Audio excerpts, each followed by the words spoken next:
খেজুরির বৌমা, যেখানে প্রধানমন্ত্রীকে নিয়ে রোস্ট হয়, মুখ্যমন্ত্রীকে নিয়ে রোস্ট হয়, সেখানে ইনি কোন এমন ভদ্র মহিলা যিনাকে নিয়ে আগে একটু শুনে নিন কি বলছে।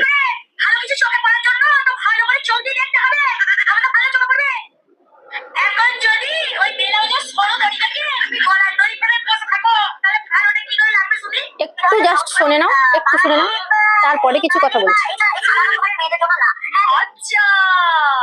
তো ইতিমধ্যে আমরা পদ্মাবতী দিদিভাইকে সবাই চিনি।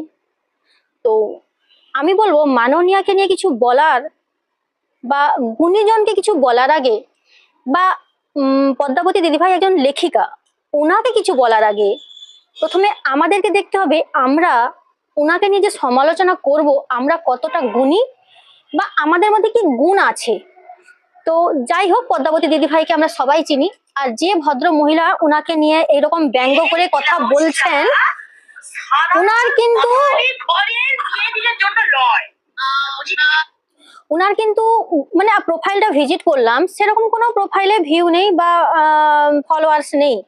শুধুমাত্র পদ্মাবতী দিদিভাইকে নিয়ে এইভাবে রোস্ট করেছেন বলে ওই ভিডিওটা বোধহয় এখন মিলিয়নে চলেছে। তো সেখানে পদ্মাবতী দিদিভাই এসে যথারীতি কমেন্টও করেছেন, দেখলাম যে আমি কিন্তু তোমাকে নিয়ে কোনো রোস্ট করব না। তো ওখানে উনি রিপ্লাই কমেন্ট করেছেন এবং ওই কমেন্ট ধরে উনি আবারও ভিডিও করেছেন যে পদ্মাবতী দিদিভাই নাকি ভয় খেয়ে গেছেন। তো দেখুন, এই মহিলাটাকে সবাই একটু চিনে রাখুন। তো প্রথম কথা হচ্ছে গিয়ে, যাকে নিয়ে বলার বা সমালোচনা করার কোনো যোগ্যতা আমাদের নেই, তাকে নিয়ে এ মহিলা এইভাবে বলে কি করি। তারপরে আসি ব্লাউজের কথায়। তো ব্লাউজের না পক্ষে না বিপক্ষে। তো পুজো চলে গেল, সমস্ত রকম পুজো প্রায় চলে গেল, ওই মাসাবা ব্লাউজ কিন্তু আমি কিনিনি, কারণ আমারও কোথাও মনে হয়েছিল যে ব্লাউজটা আমার পক্ষে ভালো নয়। তো যার ভালো লাগছে সে কিনছে, সে পরছে, সবই ঠিক আছে।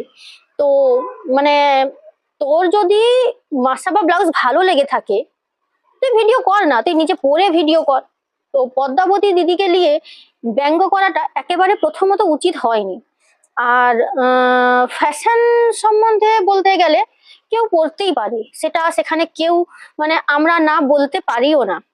তো পদ্মাবতী দিদিভাই একজন লেখিকা, একজন মানে সোজা কথা এক কথা হিন্দু ধর্মের রক্ষক, যেখানে মানে আমরা তার মানে আমি তো বলবো উনার পায়ের মানে আঙুলের যোগ্যতা আমাদের নেই, উনার পায়ের আঙুলের যোগ্যতা নেই।